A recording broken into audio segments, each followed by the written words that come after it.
ॐ अज्ञानतिमिरान्धस्य ज्ञानञ्जनशलाकया चक्षुरुन्मिलितं येन तस्मै श्रीगुरवे नमः। नमो विष्णुपादाय कृष्णपृष्ठाय भूतले श्रीमते भक्तिवेदान्तस्वामिन्निति नामिने। नमस्ते सारस्वते देवे गौरवाणी प्रचारिणे निर्विशेष शून्यवादी पाश्चात्यदेशतारिणे। नमो महावदन्याय कृष्ण प्रेम प्रदायते कृष्णाय कृष्ण चैतन्य नामने गौरतुसे नमः। जय श्री कृष्ण चैतन्य प्रभु नित्यानंद श्री अद्वैत गदाधर श्रीवासादि गौर भक्त वृंद। हरे कृष्णा कृष्णा कृष्णा हरे हरे, हरे राम राम राम हरे हरे। हरे कृष्ण। तो आप सभी भक्तों का हार्दिक स्वागत है आज के गौर कथा में। तो आज हम लोग चर्चा कर रहे हैं श्री चैतन्य चरितमृत आदि लीला 5th चैप्टर और इसके श्लोक संख्या 228 तक चर्चा किए थे।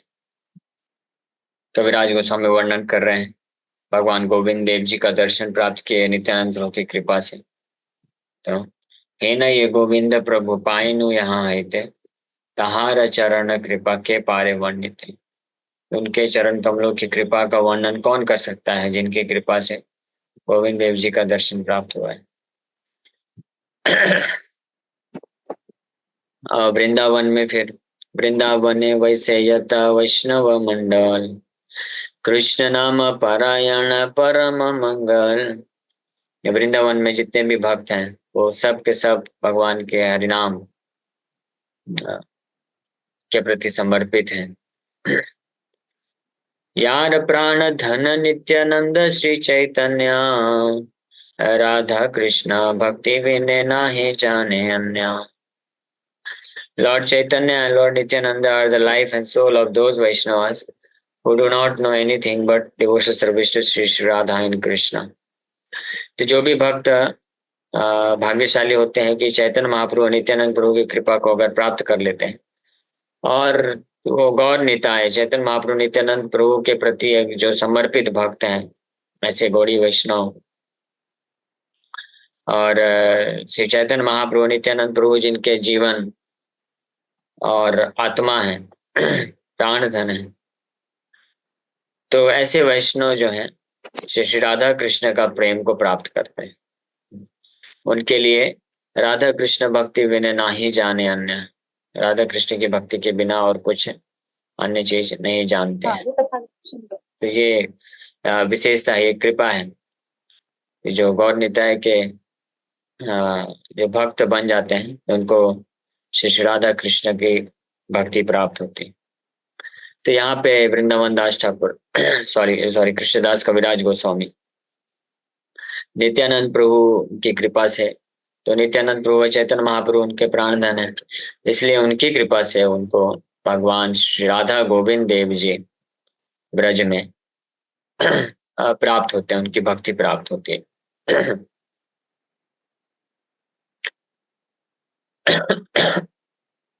से वैष्णवेर पद रेणु तार पद छाया अध मेरे दिल प्रभु नित्यानंद दया। The dust and shade of the lotus feet of the Vaishnavas have been granted to this fallen soul by the mercy of Lord Nityananda. तो बड़े विनम्र होकर के कृष्णदास कविराज गोस्वामी बोल रहे हैं कैसे महान वैष्णव रूप सनातन गोस्वामी, रघुनाथ दास गोस्वामी, गोपाल भट्ट गोस्वामी, ऐसे महान वैष्णवों के चरण कमलों का धूलि प्राप्त हुआ मुझे, मुझ जैसे पतित अधमेर दिला, अधमेर अधम जीव, मेरे जैसे अधम जीव को प्रभु नित्यानंद ने दया करके प्रदान किया। इसलिए नित्यानंद प्रभु की असीम कृपा है। तो नित्यानंद प्रभु की कृपा से ये दोनों कार्य सहज हो जाते हैं। महान वैष्णव के चरण कमलों में आश्रय भी मिलता है, और साथ ही साथ में फिर उनकी कृपा से श्री श्री राधा कृष्ण के प्रति जो भक्ति है, भक्ति का रस भी प्राप्त होता है, और भक्ति का सिद्धांत भी, तत्वतः जिसको कृष्ण गीता में बोलते हैं, और भक्ति रस को भी प्राप्त कर सकते हैं। तहाँ सर्वलभ्य है प्रभुर वचन, से सूत्र एतार कैल विवरण। Lord Nityananda said, in Vrindavan all things are possible. Here I have explained his brief statement in detail. तो कविराज गोस्वामी को स्वप्न में आए थे जब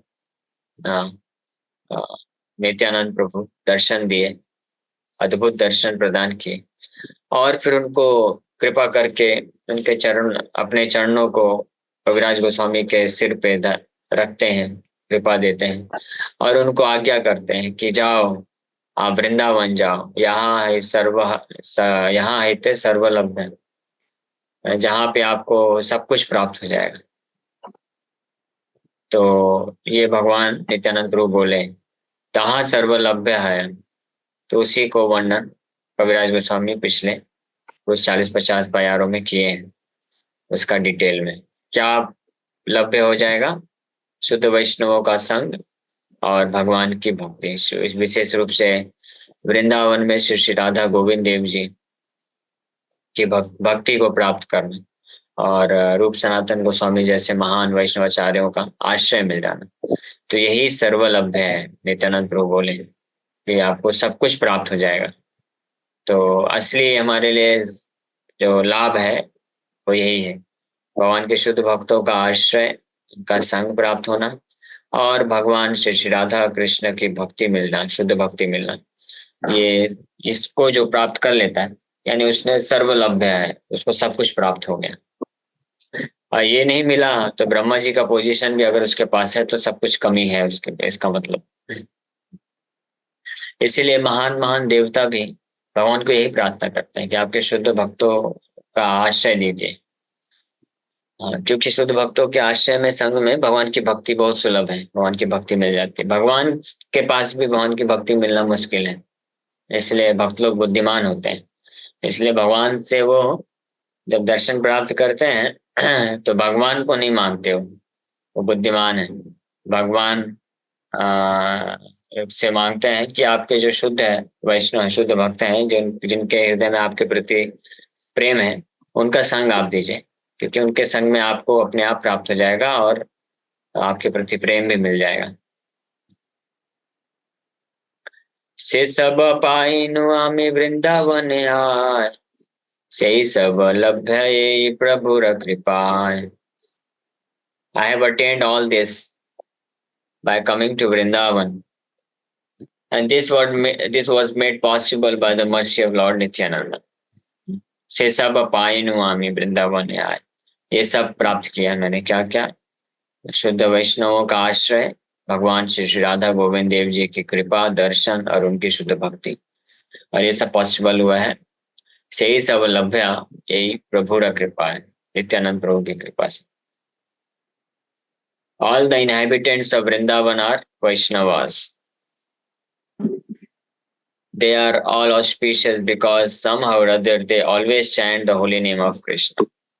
Even though some of them do not strictly follow the rules and regulations of devotional service, on the whole they are devotees of Krishna and chant his name directly or indirectly.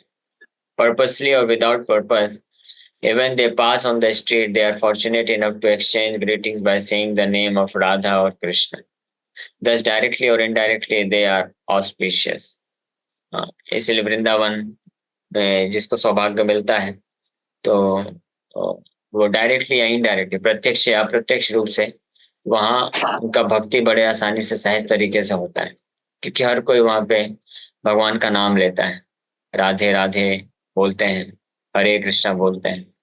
तो इसलिए वृंदावन में रहना, वास करना अपने आप में एक ऑस्पिशियस है हर तरीके से, क्योंकि ना चाहते हुए भी वहां पे कोई भगवान की भक्ति के संपर्क में आ ही जाता है। सुनना चाहते हुए भी, भक्ति करने का कोई इंटरेस्ट नहीं होगा, अगर कोई ऐसा व्यक्ति भी जो नास्तिक भी होगा, भक्त नहीं है, नाम कभी नहीं ले सकता है, वो भी वृंदावन में 3-4 दिन जाके रहेगा, तो वहां से लौटते वक्त हरे कृष्णा राधे राधे बोलते हुए लौटेगा। क्योंकि पूरा 3-4 दिन जितना रहा है, वो ऑटो वाले के पास जाएगा, वो राधे राधे बोल रहा है, रिक्शा वाला राधे राधे बोल रहा है, दुकान में खाने जाएगा, होटल में जाएगा, राधे राधे बोल रहा है, मंदिरों में जाएगा तो वहां पे तो राधे राधे और हरे कृष्णा चल ही रहा है। इसलिए ये बहुत ही पावरफुल है। The present city of Vrindavan has been established by the Gaudiya Vaishnavas since the six Goswamis went there and directed the construction of their different temples.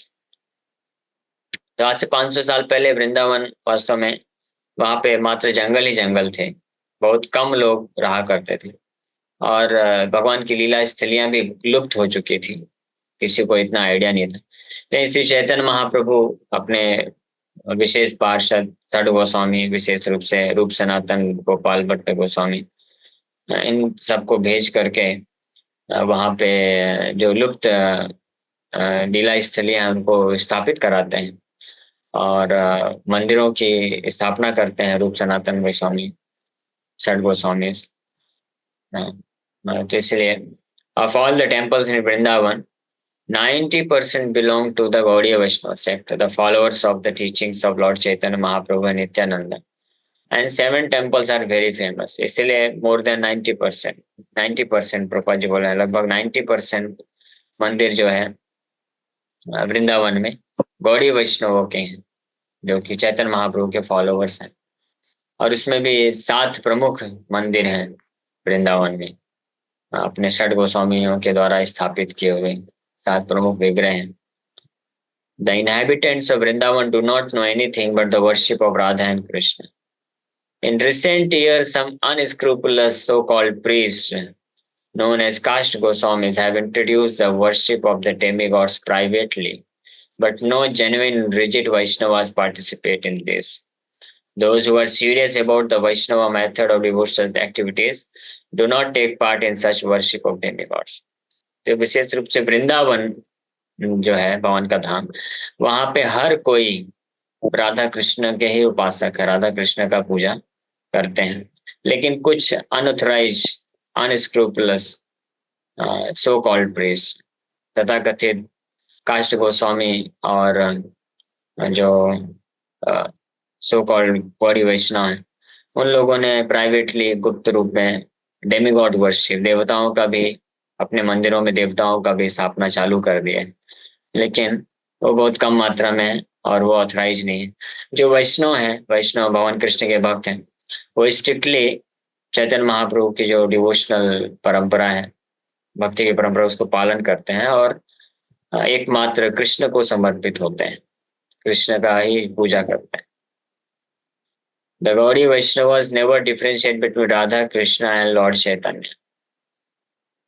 They say that since Lord Chaitanya is the combined form of Radha Krishna, he is not different from Radha and Krishna. But some misled people try to prove that they are greatly elevated by saying that they like to chant the holy name of Lord Gaura instead of the names of Radha and Krishna. Thus, they purposely differentiate between Lord Chaitanya and Radha Krishna. According to them, the system of Nadiya Nagari, which they have recently invented in their fertile brains, is the worship of Gaura, Lord Chaitanya, but they do not like to worship Radha and Krishna. They put forward the argument that since Lord Chaitanya himself appeared as Radha and Krishna combined, there is no necessity of worshipping Radha and Krishna.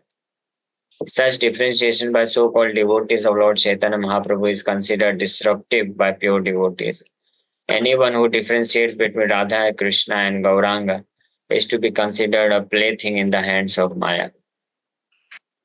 तो ये कुछ अपसंप्रदाय भी अभी हाल में प्रकट हो चुके हैं वृंदावन में, न केवल वृंदावन में बल्कि बाहर भी, बंगाल उड़ीसा में तो ऐसे भरे पड़े हैं अपसंप्रदाय का मतलब होता है जो चैतन्य महाप्रभु की वास्तविक शिक्षा है संप्रदाय की, उससे डेविएट हो चुके हैं, अपना खुद का अलग तरीके से कुछ सिस्टम उन्होंने चालू कर दिया है। हालांकि उन्होंने दीक्षा जरूर लिया है चैतन्य महाप्रभु की परंपरा में, चैतन्य महाप्रभु, नित्यानंद प्रभु, अद्वैत आचार्य, नित्यानंद वंश, अद्वैत वंश, इस प्रकार से काष्ट गोस्वामी जो गोस्वामी के परंपरा में आए हैं, गोस्वामी के वंशज हैं कुछ, तो वो इस हिसाब से वो परंपरा में आते हैं, दीक्षा लेते हैं, लेकिन वास्तव में उनकी जो शिक्षा है चैतन्य महाप्रभु की, उससे डिफरेंशिएट कर रहे हैं, उससे अलग होने के कारण उनको अपसंप्रदाय बोला गया है। अपसंप्रदाय मतलब कि जो है डेविएटेड संप्रदाय, डेविएट हो चुके हैं मार्ग से, इसलिए वो प्रॉपर संप्रदाय नहीं है। तो चैतन्य महाप्रभु की संप्रदाय में जो गौड़ी वैष्णव की शिक्षा है, हमारे जो संत गोस्वामी है, रूप सनातन गोस्वामी, तो स्पष्ट बताते हैं कि महाप्रभु श्री चैतन्य, राधा कृष्ण नाहि अन्य। श्री चैतन्य महाप्रभु राधा कृष्ण ही है, राधा कृष्ण और चैतन्य महाप्रभु में कोई अंतर नहीं है। इसलिए प्रभुपाद जी बोलते हैं कि अगर कोई गौरांग नाम लेता है या राधा कृष्ण नाम लेता है तो दोनों बराबर, किसी को कम ज्यादा करके नहीं बोलना, वो करना चाहिए। इसलिए हरे कृष्ण महामंत्र जो हम जप करते हैं, तो इसमें ऑलरेडी श्री चैतन्य महाप्रभु इंक्लूडेड है। आप हरे कृष्ण जप करिए या गौरांग जप करिए, एक ही बात है। तो इस प्रकार से, लेकिन कुछ लोग जो हैं डिफ्रेंशिएट करते हैं, राधा कृष्ण यानी हरे कृष्ण महामंत्र जो परंपरा से आता है उसको छोड़ देते हैं जप करना, और अपना नया नया कुछ सिस्टम चालू करते हैं, मंत्र बना देते हैं। जैसे उड़ीसा में एक फेमस बाबा जी हुआ, उन्होंने चालू किया भजनिताई गौर राधे श्याम, राधे गोविंद, हरे कृष्ण हरे राम, ऐसे करके कुछ तो मंत्र बना दिए। तो ये सब जो है सिस्टम के ऑथराइज परंपरा के अगेंस्ट है, इसको हमको पालन नहीं करना चाहिए। तो राधा कृष्ण की असली भक्ति जो होती है, जिस प्रकार से श्री चैतन्य महाप्रभु ने शिक्षा दिया है, उस प्रकार से करना चाहिए। और एक्चुअली में अगर देखा जाए तो कोई अगर वास्तविक रूप में चैतन्य महाप्रभु का भक्त है, अपने आप को बोलता है कि मैं महाप्रभु का फॉलोवर हूँ, तो फिर श्री चैतन्य महाप्रभु की इच्छा क्या है वो करना चाहिए ना। चैतन्य महाप्रभु चाहते हैं, उनका इंस्ट्रक्शन है, यदि आमा प्रति स्नेह ठाको सर्वकाल, अगर मेरे प्रति आपका स्नेह है तो हर समय के आप क्या करना है कि कृष्ण का नाम, कृष्ण व्यतिरिक्त व्यतिरिक्त न कहिए यार, कृष्ण के अलावा और कुछ नहीं बोलना है। कृष्ण का नाम, कृष्ण की शिक्षा, कृष्ण का कथा, ये करना है। की शयन की भोजन है, आहार निशा चिंता कृष्ण भरी वदन है। ये शयन, सोते वक्त, जागते वक्त, खाते वक्त, हर समय अहर दिन रात्रि कृष्ण का नाम लेना चाहिए। ये श्री चैतन्य महाप्रभु का इच्छा है, डिजायर है। इसीलिए गौड़ी वैष्णवों की विशेषता क्या है, वो कृष्ण कृष्णार्थ अखिल चेष्टा, वो कृष्ण के लिए ही पूरी चेष्टा करते हैं। कृष्ण कृष्ण के लिए सोते हैं, कृष्ण के लिए जागते हैं, कृष्ण के लिए कार्य करते हैं, और कृष्ण को अर्पण करके महाप्रसाद पाते हैं।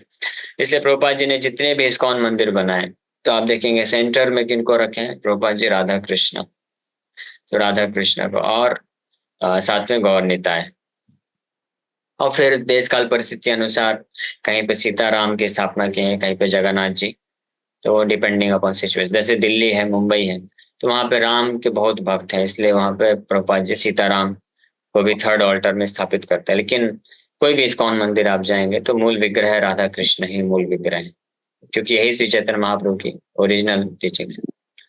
There are others who are against the worship of Chaitanya Mahaprabhu, thinking him mundane. But any sect that differentiates between Lord Chaitanya Mahaprabhu and Radha Krishna, either by worshipping Radha Krishna as distinct from Lord Chaitanya or by worshipping Lord Chaitanya but not Radha Krishna, is in the group of Prakrit Sahajiyas. प्राकृत सहजियास के लक्षण बताए गए कि जो भी चैतन्य महाप्रभु और राधा कृष्ण में अंतर देखता है तो उसको प्राकृत सहजिया बोला गया है। कुछ लोग होते हैं जो चैतन्य महाप्रभु वो बोलते हैं, सोचते हैं कि राधा कृष्ण ही चैतन्य महाप्रभु, इसलिए राधा कृष्ण को नेग्लेक्ट कर देते हैं, हरे कृष्ण महामंत्र जप नहीं करते हैं, तो वो भी गलत है। और कुछ लोग चैतन्य महाप्रभु को साधारण या केवल एक महान संत समझते हैं, वो भी एक महान अपराध है। आज भी ऐसे कई लोग हैं जो चैतन्य महाप्रभु को महान संत के रूप में तो स्वीकार करते हैं, लेकिन भगवान नहीं मानते। ऐसी कोई टेक्स्ट बुक्स भी हैं जहाँ पे पढ़ाया जाता है Chaitanya Mahaprabhu as a great saint, but ये भी वास्तविकता नहीं, ये सब प्राकृतिक सहजिया के ग्रुप में काउंट होते हैं। लेकिन जो गौड़ी वैष्णव है, true followers of Chaitanya Mahaprabhu, they never differentiate between Shri Chaitanya Mahaprabhu and Radha Krishna. तो वो जो है भगवान चैतन्य महाप्रभु और राधा कृष्ण दोनों का वर्शिप करते हैं। जीव गोस्वामी को जब नवद्वीप मंडल परिक्रमा कराए नित्यानंद प्रभु, तो जीव गोस्वामी ने यह प्रश्न पूछा भी था। एक नवद्वीप धाम महात्म्य में मेंशन है कि जीव गोस्वामी पूछते हैं, उनका इच्छा नहीं था, नवद्वीप धाम में ही रहना चाहते थे। नित्यानंद प्रभु उनको आदेश दिए कि अब आप जाओ ब्रज में, वृंदावन में आप जाइए। तो जीव गोस्वामी फिर ये प्रश्न पूछते हैं कि चैतन्य महाप्रभु राधा कृष्ण है और नवद्वीप धाम वृंदावन ही है, तो फिर मुझे अलग से वृंदावन जाने का क्या जरूरत है? ये नवद्वीप धाम ही तो वृंदावन है, तो मैं यहीं पे रहना चाहता हूँ। और जीव गोस्वामी परिक्रमा कराते वक्त दिखाए भी थे, पूरे नवद्वीप में अलग अलग स्थानों को दिखाए कि ये ताल वन है, ये महावन है, ये खांडेर वन है, ये जो है मथुरा है, और अलग अलग ब्रज में जो भी स्थान है वो सब स्थान नवद्वीप में उपस्थित है। नित्यानंद प्रभु दिखाए भी, ये सत्य बात भी है, इसमें कोई संशय नहीं। तो जीव गोस्वामी प्रश्न पूछते हैं, लेकिन नित्यानंद प्रभु बोलते हैं इसके उत्तर में नहीं, कि जो है राधा कृष्ण का भक्ति नवदीप धाम की कृपा से और श्री चैतन्य महाप्रभु की कृपा से, और वास्तविक रूप में नित्यानंद प्रभु की भी कृपा से। लेकिन नित्यानंद प्रभु बोलते हैं कि चैतन्य महाप्रभु की कृपा से आपको राधा कृष्ण की भक्ति प्राप्त हुई है, तो वो अल्टीमेट है। तो आप इसलिए श्री चैतन्य महाप्रभु का आदेश है, उनकी इच्छा है कि आप ब्रज में जाइए और राधा कृष्ण की भक्ति में संलग्न होइए। तो इस आदेश पे वो चले जाते हैं। तो वहां पे जीव गोस्वामी फिर इस तत्व को प्रकाशित करते हैं कि नवदीप धाम वृंदावन धाम से अभिन्न है, इसमें कोई डाउट नहीं है। फिर नित्यानंद प्रभु बताते हैं वहां पे कि वास्तव में वृंदावन धाम ही नवदीप धाम बन के आता है। हाँ, कृपा करने के लिए लोगों को, ऐसे बद्ध जीवात्माओं को, कि जो लोग डायरेक्ट वृंदावन धाम, जिनके लिए एक्सेसिबल नहीं है, वृंदावन धाम जो है वास्तव में पूर्ण रूप से जो शुद्ध भक्त हैं उनके लिए है। वो वहां पे जा करके वृंदावन धाम की महिमा को और वो एक्सेस कर सकते हैं। लेकिन भगवान कृष्ण जब कृपा करना चाहते हैं और वृंदावन धाम जब कृपा करना चाहते हैं, तो वो अपने आप को नवदीप धाम के रूप में, और भगवान कृष्ण अपने आप को श्री चैतन्य महाप्रभु के रूप में प्रकट करते हैं। और इसलिए औदार्य धाम या औदार्य रूप बोला जाता है। औदार्य का मतलब होता है वेरी मर्सीफुल, मर्सीफुल फॉर्म। तो हालांकि श्री चैतन्य महाप्रभु राधा कृष्ण से अभिन्न है, राधा कृष्ण ही आते हैं चैतन्य महाप्रभु के रूप में, और नवदीप धाम भी वृंदावन से अभिन्न है, वृंदावन ही नवदीप धाम बन के आता है। लेकिन वो पर्पस क्या है, उद्देश्य है कि जो बद्ध जीवात्माएं हैं उनके ऊपर कृपा करके उनको योग्य बनाना है ब्रज में रहने के लिए और राधा कृष्ण का सेवा करने के लिए। So that is why that is the ultimate objective of गौड़ी वैष्णव। तो जो ऐसे नवदीप धाम की श्री चैतन्य महाप्रभु की कृपा को प्राप्त कर लेता है, तो then he is allowed to enter into the pastimes of Radha and Krishna. इसीलिए राधा कृष्ण एंड श्री चैतन्य महाप्रभु का वर्शिप साइमल्टेनियसली चलता है। श्री कृष्णदास कविराज Goswami, the author of Sri Chaitanya Charitamrita, predicts in verses 225 and 226 that in the future those who manufacture imaginary methods of worship will gradually give up the worship of Radha Krishna, and although they will call themselves devotees of Lord Chaitanya, they will also give up the worship of Chaitanya Mahaprabhu and fall down into material activities. For the real worshippers of Lord Chaitanya, the ultimate goal of life is to worship Sri Radha and Krishna. तो चैतन्य महाप्रभु के जो असली उपासक हैं, भक्त हैं, उनका ultimate goal है श्री राधा एंड कृष्ण का पूजा करना और उनके चरण कमलों में भक्ति को प्राप्त करना। ओके, हरे कृष्ण। तो ये जो तत्व है काफी गुह्य है, डीप है। तो हो सकता है नए लोग थोड़ा कम समझ पाएंगे, लेकिन धीरे धीरे सुनते रहने से समझ में आएगा। लेकिन एक चीज हम ये समझ सकते हैं या बोला जा सकता है कि सबसे सेफ हमारे लिए ये है कि हम अपने वैष्णव आचार्यों के माध्यम से जो सिस्टम हम प्राप्त करते हैं उसको हमको पालन करना चाहिए, at least till the point of getting liberated from this material. But कम से कम इस भौतिक संसार से मुक्त होने की अवस्था तक हमको पूर्ण रूप से आंख बंद करके जैसा आचार्यों ने सिस्टम दिया उसको पालन करना चाहिए, उसमें कुछ नया इन्वेंट नहीं करना चाहिए। और फिर जो है धीरे धीरे जब शुद्ध भक्ति प्राप्त होती है तो भगवान खुद ही रिवील करते हैं सारे रहस्यमय तत्वों को, और वो ऑटोमेटिकली प्रॉपर तरीके से फिर भगवान का सेवा में संलग्न हो ही जाता है। Okay, thank you very much. तो यहीं पे विराम करेंगे। किसी वक्त का कोई प्रश्न है तो पूछ सकते हैं। यस अंकिता माता जी। हरे कृष्ण प्रभु जी। जैसे अभी आपने बताया कि भगवान जो है गौरांग रूप में आए थे, राधा रानी और कृष्ण जी का भाव लेके। तो कुछ लोग गौरांग नाम लेते हैं तो वो भी हरे कृष्ण महामंत्र के इक्वल है। तो अभी हमें, जैसे आपने कहा, धीरे धीरे शुद्ध भक्ति की तरफ बढ़ेंगे तो अपने आप बहुत सारे आंसर्स खुद मिलते हैं। तो हमें अभी तब तक हरे कृष्ण महामंत्र को ही पूरी मतलब भाव से, श्रद्धा से भगवान को मान के करता रहना चाहिए ना। हरे हाँ, तो हमारे आचार्यों से, श्री चैतन्य महाप्रभु से हमको दीक्षा में मंत्र हरे कृष्ण महामंत्र का मिलता है। इसलिए हम लोग माला पे हरे कृष्ण महामंत्र जप करते हैं और पंच तत्व मंत्र बोलते हैं। लेकिन हम जो है निताई गौर का कीर्तन है, निताई गौर का नाम भी ले सकते हैं, कीर्तन का वो मना नहीं है। लेकिन कोई ये सोच करके कि गौरांग महाप्रभु राधा कृष्ण से अभिन्न है, इसलिए मुझे हरे कृष्ण मंत्र जप करने की आवश्यकता नहीं है, तो वो फिर एक डेविएशन हो गया। तो इसलिए हमको प्रॉपर ये ध्यान रखना है कि परंपरा से हमको जो मिलता है उसको हमको पालन करते रहना चाहिए। हरे कृष्णा प्रभु जी, पंचांग प्रणाम। हाँ, प्रभु जी, आवाज आ रही है? आ रही है, आ रही है। हेलो। आ रही है, बोली मत जी। जी। जी प्रभु जी। तो जैसे बोलते हैं कि कृष्ण तत्व और राधा तत्व और शिव तत्व, ऐसे मतलब जो वर्ड तत्व यूज होता है उसका, उसको जरा डिफाइन कर दीजिए थोड़ा सा। तत्व का मतलब बहुत गहरा तत्व चीज है। तत्व ही बहुत गहरा गहरा तत्व है। तत्व का मतलब ये समझ सकते हैं कि उनकी उनका कॉन्स्टिट्यूशनल पोजीशन। हाँ, तो जैसे विष्णु तत्व है, तो विष्णु तत्व का कॉन्स्टिट्यूशनल पोजीशन क्या है कि दे आर कंट्रोलर्स। वो पुरुष हैं, कंट्रोलर हैं, नियंत्रक हैं, और भगवत तत्व में आते हैं। और जो शक्ति तत्व होते हैं वो सबॉर्डिनेट है भगवान के। इस प्रकार से अलग अलग पोजीशन को व्यक्त करता है ये। जो अलग अलग तत्व है, जीव तत्व है वो भी शक्ति है, लेकिन शक्ति में भी भिन्न भिन्न कैटेगरी है, अलग अलग कैटेगरी है शक्ति में भी। एक तो जो है शक्ति, बहिरंगा शक्ति, अंतरंगा शक्ति, फिर हम जीव शक्ति।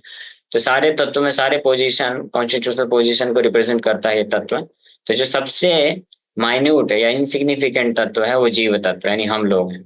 सबसे माइन्यूट स्पिरिचुअल स्पार्क बोले जाते हैं, जो हर अवस्था में भगवान पे निर्भर ही रहते हैं। और जो विष्णु तत्व है, जिसको पुरुष तत्व भी बोल सकते हैं, तो कंट्रोलर हैं, वो स्वामी है ऐसा। ठीक। ओके। ओके, थैंक यू प्रभु जी। सो एक और प्रश्न आया है चैट बॉक्स में कि भगवान कृष्ण कहते हैं कि वो प्रसन्न होते हैं जब उनके भक्तों का कोई सेवा करता है। तो ये गलत क्यों है कि देवताओं का पूजा करना, क्योंकि देवता भी तो भगवान विष्णु के भक्त हैं। तो बहुत अच्छा प्रश्न है, सही बात है। तो इसलिए है गलत क्योंकि भगवान कृष्ण खुद बोलते हैं गीता में कि देवताओं का पूजा नहीं करना चाहिए। और देवता जो है उनके डिफरेंट पार्ट्स एंड पार्सल्स हैं, उनके सर्वेंट हैं। इसलिए अगर कोई डायरेक्ट कृष्ण का सेवा कर लेता है तो ऑलरेडी सारे देवताओं लोग का सेवा उपासना हो जाता है।